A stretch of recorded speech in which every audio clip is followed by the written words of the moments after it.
beg? Some claimed that he was. Others said, no, he only looks like him. But he himself inserted, I am the man. How then were your eyes opened? He said. They asked.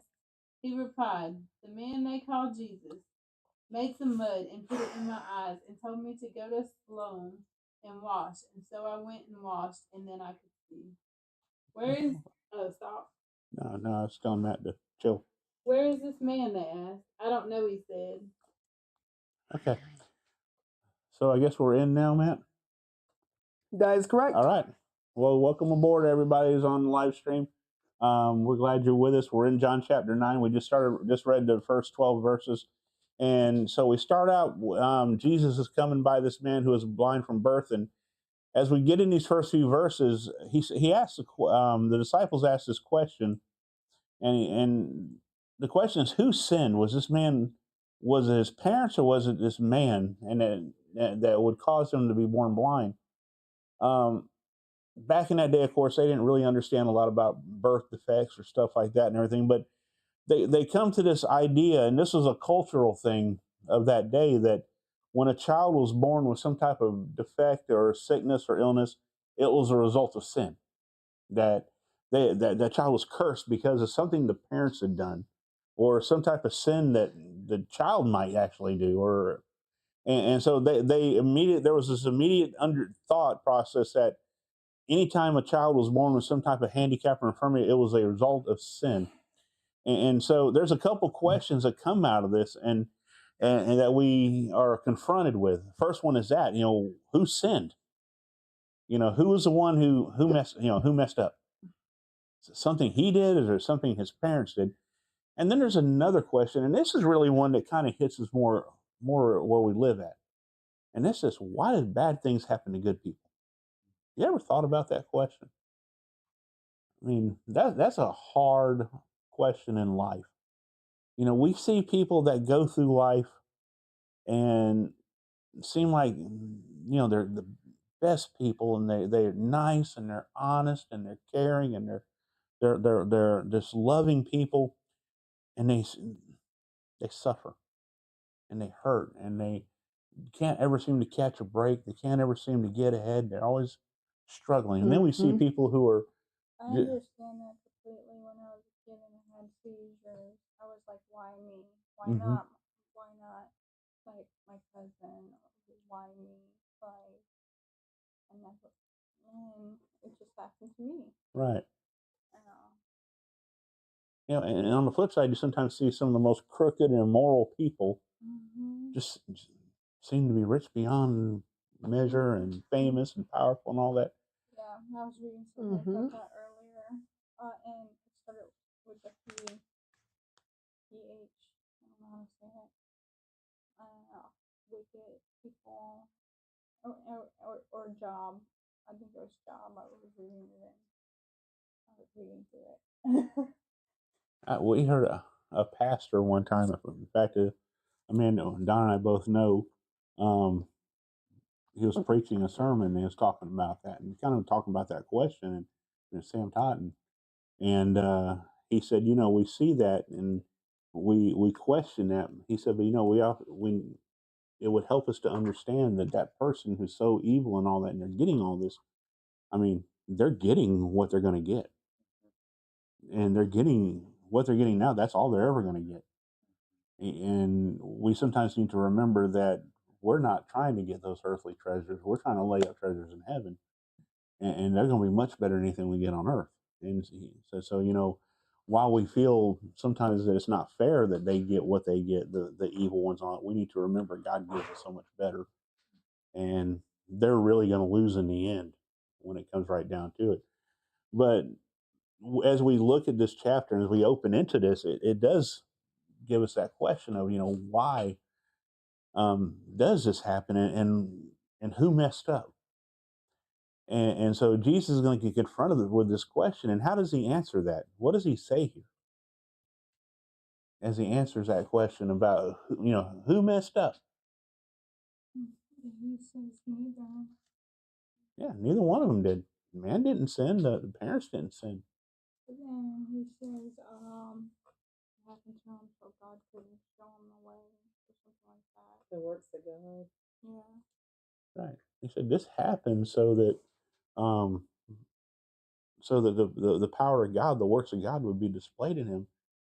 This man was born blind for a purpose, so that down the road, at this particular moment in time, Jesus could do this miracle.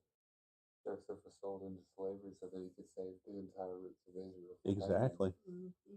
Remember when Lazarus died and Jesus was told about it? You know, he said it was good that I was not there. You know, Lazarus was a close friend of Jesus, and there were some sitting around there going, "Why didn't we go back? Why, you know, remember one of his sisters, Jesus, if he had been here, he wouldn't have died." But Jesus is like, it's good that I was not there because now I can demonstrate the power of God. And what did he do? He raised Lazarus from the dead. And if Lazarus had not died, then that resurrection would not have happened.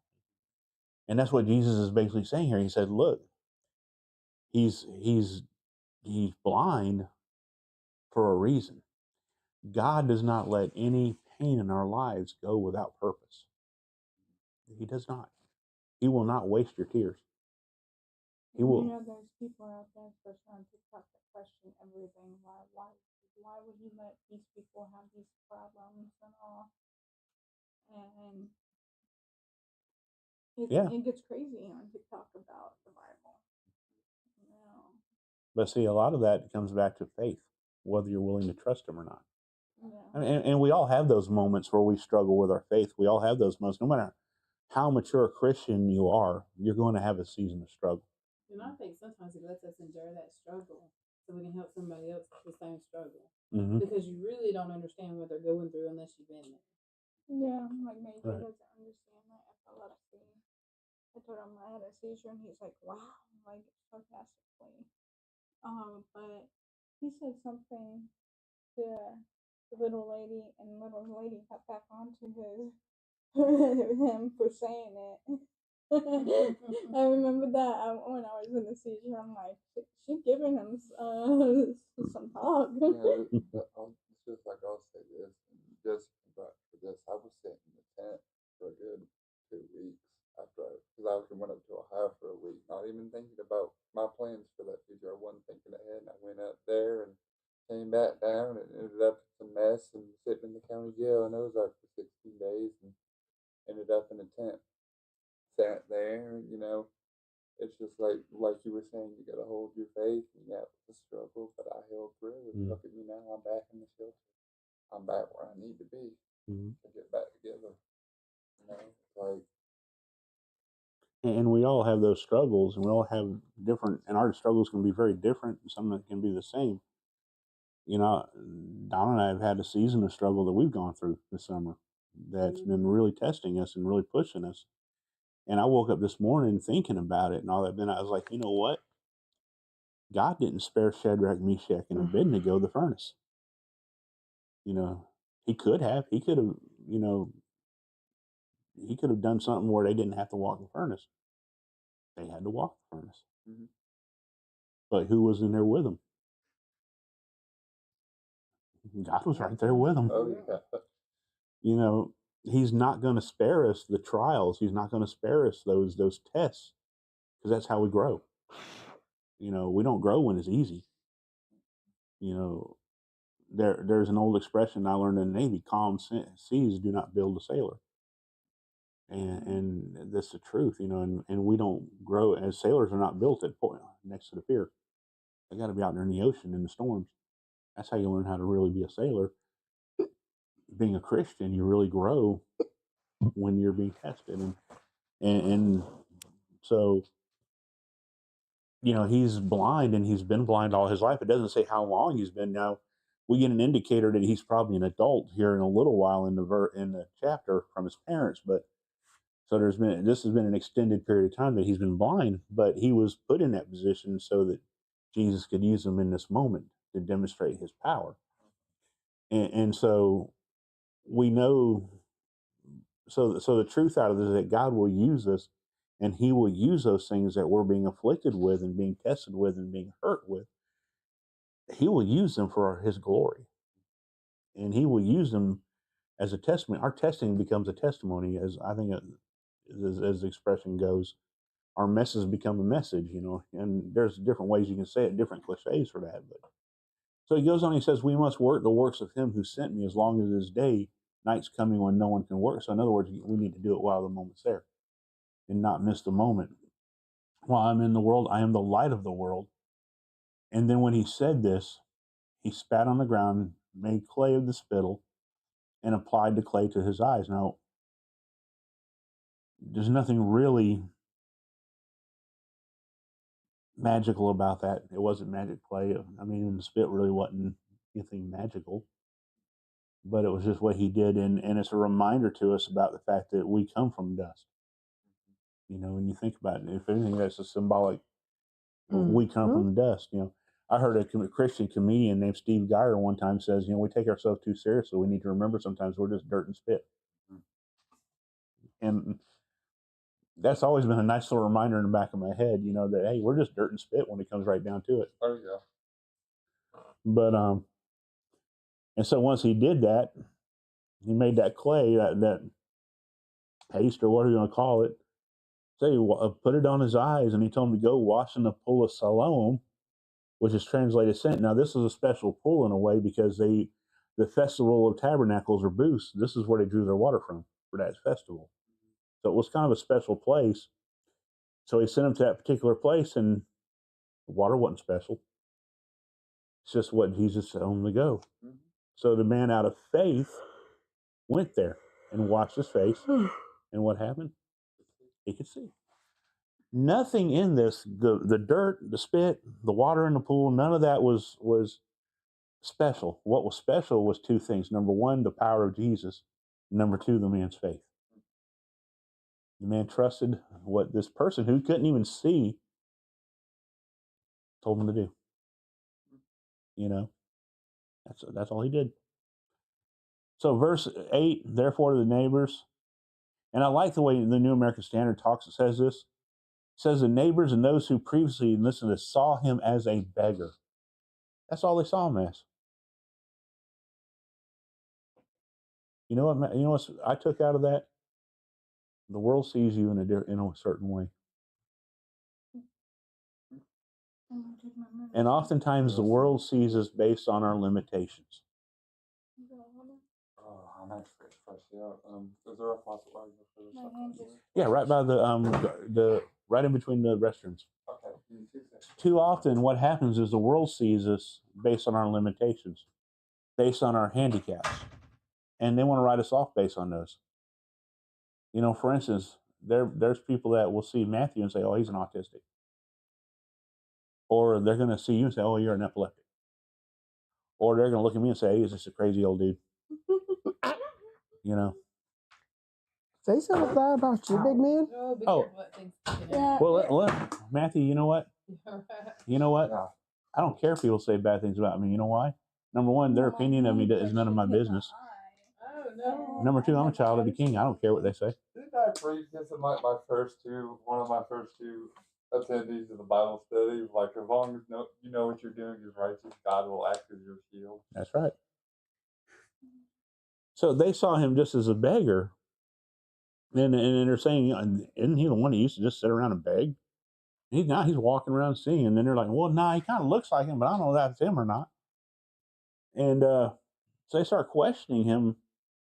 And you know, how are you seeing now? And he says, well, this man named Jesus came and he put mud on my face and told me to go wash in the pool. And, you know, now I can see him. Well, where is he? Well, I don't know. Mm-hmm. Remember, he didn't even know what he looked like. What are the Pharisees? What are those? What is that? How do you say that? Pharisees. Pharisees. Okay. The Pharisees were basically these sort of priests that, okay, so between the time distance between the Old Testament and New Testament, these priests sort of rose up and started adding things to the Bible where, like, you could pay off your sin or like They were religious leaders, and they like to set the rules on things. And it was kind of a government for a corrupt one at that, because they added rules to the Bible that God originally hadn't even put there. So So since they couldn't kind of figure out what was going on with them, they decided to take him to the Pharisees. And that's in verse 13. They brought him to the Pharisees, the men who were blind. And of course, it was on the Sabbath when Jesus made the clay and opened his eyes. So anyone want to read, let's see, 14 through about, Okay. let's see, 14 to about 34? 34. Okay. Yeah. Now the day on which Jesus had made the mud and opened the man's eyes was a Sabbath. Therefore the Pharisees also asked him how he had received his sight. He put mud on my eyes, the man replied, and I washed, and now I see. Some of the Pharisees said, This man is not from God, for he does not keep the Sabbath. But others asked, How can a sinner perform such signs? So they were divided. Then they turned again to the blind man. What do you have to say about him? It was your eyes he opened. The man replied, He is a prophet. They still did not believe that he had been blind and had received his sight until they sent to the man's parents. Is this your son? They asked. Is this the one you say was born blind? How is it that now he can see? We know he is our son, the parents answered, and we know he was born blind. But how he can see now, or who opened his eyes, we don't know. Ask him. He is of age, he will speak for himself. His parents said this because they were afraid of the Jewish leaders, who already had decided that anyone who acknowledged that Jesus was the Messiah would be put out of the synagogue. That is why his parents said, He is of age, ask him. A second time they summoned the man who had been blind. Give glory to God by telling the truth, they said. We know this man is a sinner. He replied, Whether he is a sinner or not, I do not know. One thing I do know, I was blind, but now I see. Then they asked him, What did he do to you? How did he open your eyes? He answered, I have told you already, and you did not listen. Why do you want to hear it again? Do you want to become his disciples too? Then they hurled insult at him and said, You are this fellow's disciple. We are disciples of Moses. We know that God spoke to Moses, but as for this fellow, we don't even know where he comes from. The man answered, Now that is remarkable. You don't know where he comes from, yet he opened my eyes. We know that God does not listen to sinners. He listens to the godly person who does his will. Nobody has ever heard of opening the eyes of a man born blind. If this man were not from God, he could do nothing. To this they replied, You are steeped in sin at birth. How dare you lecture us? And they threw him out. I love his little smart remark where he's like, Yeah. You want to become his disciples too? Yeah, you caught that. That was total sarcasm. Yeah, I That was love it. total. And I done told you one time, and now I gotta tell you again. Right. So we get back to this whole issue of him healing on the Sabbath. Darn Jesus, healing on the Sabbath again, you know. And because this isn't the first time Jesus healed on the Sabbath, and they really do not like that. No. A couple weeks ago, we talked about that because Jesus brought up this whole thing of, you know, the circumcision is supposed to be on the 8th day, and so what happens if the child is born and the 8th day falls on the Sabbath? Mm-hmm. So what do? You're not supposed to do. If you're not supposed to circumcise on the Sabbath, but then the 8th day falls on the Sabbath, and he asked the Pharisees, "What do you do?" And they couldn't answer that question. Right, because you got So either way, you're breaking the rules. Yeah, you know, because they had these rules that they had built up so much to the point to where you just couldn't keep the rules. And so this is the perfect example. And have I explained to you like the story of Josh and the big wall and all that, like Jericho? And so basically, it was like they could either do it God's way or they could do it their way. They could go ahead and try to raid the town, or they could walk around the little city 7 days. Well, what did the Pharisees add in, and what did God say to do? You know, did God say to circumcise them on the 8th day, or not to circumcise on the Sabbath? right. So I mean, they complicated it with something that God made extremely simple. Right. You know, and how often do we do that? A lot. I complicate things. I mean, a lot because he aggravates me. I'm waiting on the light to distract. We do that with our relationship with God. He gives us very simple instructions, and we heal. There's a book by Chuck Swindoll called Simple Faith, and it's basically the Sermon on the Mount, a study of that. And it's a great book because it really breaks down how our relationship with God's supposed to work. It's really simple. We're the ones that make it complicated. It's not God.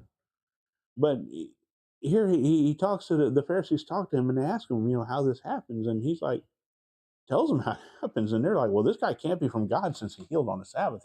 He's got to be, he's got to be a horrible person.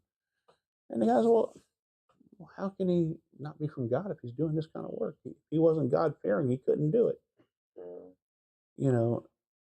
He's almost using their logic back on them, to make his point. And so, verse 18, it says the Jews did not believe it of him that he had been born blind and received sight. So they called his parents in there. So he's like, all right, so you're his parents. Has he been blind all his life? Well, yeah. All right. Well, he's your son, right? Because they didn't believe this was the same person and all that. But now the parents are there. Yeah, this is our kid. Yes, he was born blind. He's been blind. He can see now. We don't know. How did it happen? Well, we don't know. I love where he talks about, where was it? He says, I was blind, but now I see. And I think about that Amazing Grace. The hymn Amazing.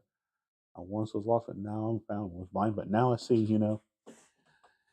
But he verse 21, it's like how he now sees, but we do not know. Or who opened his eyes, we do not know. Ask him. He's of age. He'll speak for himself. That's what I was talking about. He had to have been young adult. No. But they throw this out there and they said, look, we kind of want to step away from this because. See, I love how you say that, and then it goes on to talk about how they're scared of the Jewish leaders. So it's kind of like, okay, they say ask him, they're defending him, but they're also throwing him up the bus. Right. There's two ways you could take it. They kind of bailed on him. Oh yeah. They kind of bailed on their kid here. He was like, no. Ask him, he's of age. Hold up. Great parenting here. Mom and Dad of the Year going on right here now. Yeah, I do actually. Because, and it says that if anyone had confessed and be to Christ, they're going to be put out of the synagogue. So, which, we need to understand in that day that was huge because that basically made you a pariah in your community. Yeah. That could affect you being able to buy stuff in the marketplace. I mean, socially, you were an outcast at that point. I mean, it really was a. I feel like an outcast. It's so hard to meet people. Get my buddy together, and I'm gonna let Edison meet him. My buddy Jeremiah. I think you'd like him. I already have to deal with enough with So they kind of had a valid reason, I guess you could say, but to me it was still kind of, for lack of a better word, kind of crappy what they did to their son. Kind of bailing on him like that. I would hope that I would never do that with my kids. I don't think I ever would. Because that's just not cool to me what they did. And then going on, it says that the second time they called the man and talked to him, and this is where it got really, I guess the guy started getting really aggravated with him because, they asked him, questioning him again, and we come back with the answer there that they're talking about, I told you already you did not listen. You want to hear it again when you want to be his disciple? Yeah. That was just great. It's so much that you want to be with him too. Like, hey, no power to you. Here, let me break out my spiritual laws track. Hey, look, I got his business card right here. Here you go. Yeah. And that had to have sat sideways with them. Right. Oh yeah, they threw him out. Yeah, they threw him out right. Don't lecture us. Hold on. Yeah, and of course, and then down at the end there in verse 34, they're like, you were born entirely in your sins, and you're teaching us. I mean, they just more or less judged him right then on the spot, that you're a sinful person and you're a bad human being. And it goes to show when it's the religious leaders who don't like to accept the truth. Yep. And that's exactly what was happening because the truth did not mess with their perceptions of things. And when they were confronted with truth, they rejected it. And notice, it doesn't go on to talk about how the parents followed them or nothing. Notice how it just doesn't even bring them up afterwards. Yep. Yeah. Once they bailed out, they were gone. I feel for this dude like so much. Ouch, dude. So So, alone. but who does show up on the scene then in verse 35? It says, Jesus heard they'd put him out, and finding him, he said, do you believe in the Son of Man? He answered, who is he, Lord? And remember, he still had not seen Jesus. He was blind last time. Who is he, Lord, that I may believe in him? Jesus said to him, you have both seen him, and he is the one who is talking with you. And he said, Lord, I believe. And he worshiped him. So in a moment when Jesus has been basically abandoned by not Jesus, but this man has been abandoned by his parents. He's been put out by his community leaders. Who shows up? Jesus. Jesus. Who always shows up in our moments of loneliness? Jesus. Jesus. He said he would never leave us nor forsake us. Jesus has shown up more than my family has shown up for me, other than my mom when I was a kid. Does he too? No, my mom, she tries. We just don't know how to talk to each other. I say, oh my gosh, you too? Me and my mom been on to talk to each other. We're not alone now. Your mom is different. Yeah, you can see how dysfunctional we are on the phone. Like, ooh. And it says, and Jesus said, for judgment I came into this world, so that those who do not see may see, and those who see may become blind. And now, apparently, this conversation is happening around near where Pharisees are nearby and hearing this. Those of the Pharisees who were with him heard these things and said to him, we're not blind too, are we? I mean, it's like they just don't know when to quit. They really just don't know when to quit. It's like y'all are just don't know when to quit when you're ahead. You know that one cartoon, Tom and Jerry? I love Tom and Jerry. He just doesn't know when to quit stationing. Like, they actually love each other. he just doesn't know it. I don't know. Some of those works pretty violent for love. But I mean, they hear him saying this. We're not blind too, are we? And Jesus says, if you were blind, you would have no sin. But since you say we see, your sin remains. He said, because you're self-righteous. Huh? You're saying blind people can't sin? Well, what he's saying is that and what he's actually telling them is because they're declaring their own righteousness, their sin remains. They're saying they don't need salvation. They're putting themselves over God. I don't think he's saying if you're blind you can't sin. I think he's trying to tell them that blind man did not sin. Don't you think the blind man that he's talking about? I think what he's saying is that it's more of a rebuke on the Pharisees, that he's saying that because they're declaring their righteousness, that they really are blind to their sin, and it's still there. Oh. This man that was blind who now sees understood that he was a sinful person. That makes sense. This brings up a question. I hate to deviate, so I was actually just thinking about this while you were saying this. So can you sin if you're blind? Like Yeah. I know that he Yeah. just said that we were just talking about. Because you think about it, a blind person can still lie. Right. They can still cuss. Right. They can still commit adultery. They can still steal. And I'm just like, how are they gonna do it if they can't conceive like what a sin is if they can't see it? They can still understand right and wrong. They do. But with technology today, they can make people even hear for the first time. Oh yeah. So who knows what they can do? And here at this point right here, he's not even really talking about a physical blindness. He's talking about spiritual blindness. I caught that after you read it the second time.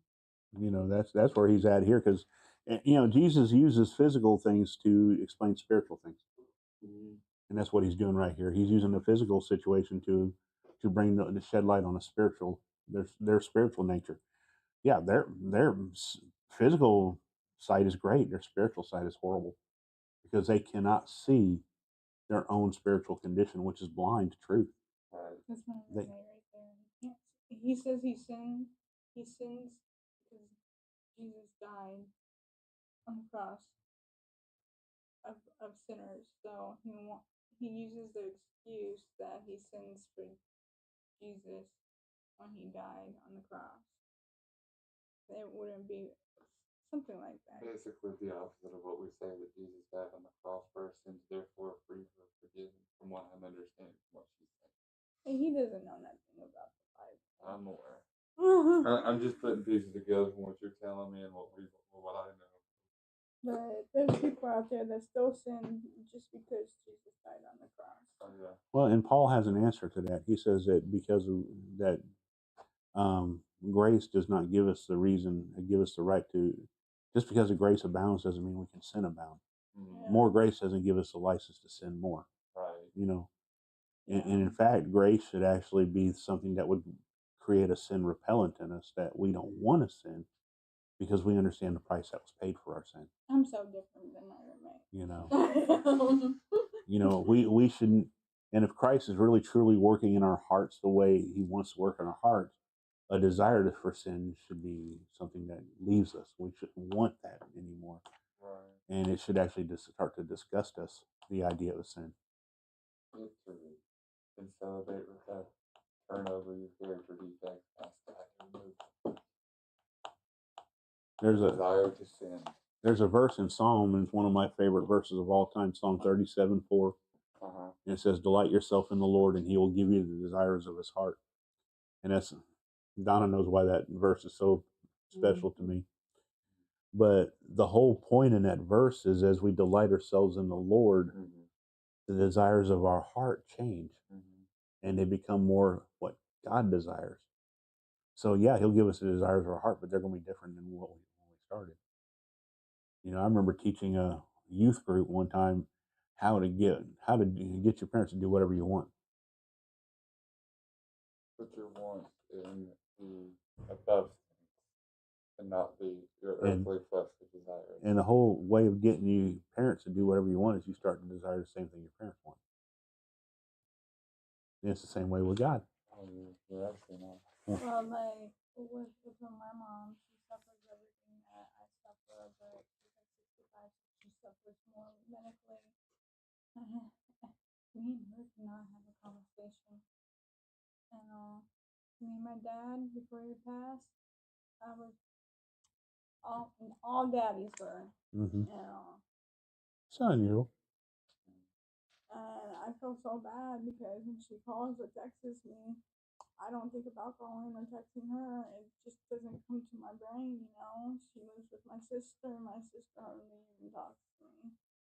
So, and my sister's very judgmental. Yeah, even though the way my dad's been with me, it feels the same way with him. He'll call and text me and be the one that needs to get contact, but it's just like, I don't want to have contact with him. It's hard for me to talk to him. It's really hard to connect. Right. I get that wholeheartedly. Oof. But this is a woman that took care of me, made sure I went to appointments, made sure I had medicine. I will always love my mom. I just don't know how to connect with her. Right. She asks me if I go to church because she goes to church in Deauville. And I'm like, yeah. It's like she thinks I'm gonna bail out on church or something or give up on church. That's what I think she thinks. Yeah. But I always try coming. Yeah. Well, that's all we got as far as the Bible say for tonight. And next week we'll be in John 10, and we'll be looking at one of the I am statements. I am the good shepherd. Make sure you talk to Dave or Okay. about getting a So, ride. you want to wrap us up, man, on the live stream? Of course. For those of you that tune in to this live stream after it's ended, we'll be back next Wednesday with the next live stream, and we'll see you guys next time. And please, if you want to see more content like this, like, subscribe, never storm blast that bell, and instant transmission yourself over to that share button if you want to share this with somebody that doesn't know about the Lord. And we'll see you guys next time. Supernova Dash, instant